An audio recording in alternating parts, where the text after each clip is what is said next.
তোমাদেরকে বুঝাতে গিয়ে আমার জানের দুশ্মন বাড়ছে।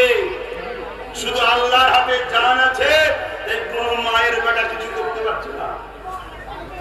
আমার জানের দুশ্মন কোটি কোটি বেড়ে গেছে, কিন্তু জানটা আমার কার হাতে? এদের কিছু করার নাই।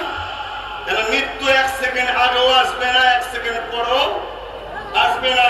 তাই আপনাদেরকে বলবো, আসো আমরা এই সমাজকে আদর্শের সমাজ, মানবতার সমাজ, ইনসাফের সমাজ এটাও তৈরি করি।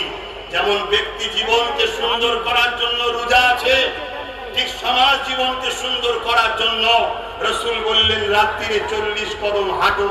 40 কদম হাঁটো খাবার হজমের জন্য, নবী বলেন 40 কদম হাঁটো খাবার হজম তো হবে।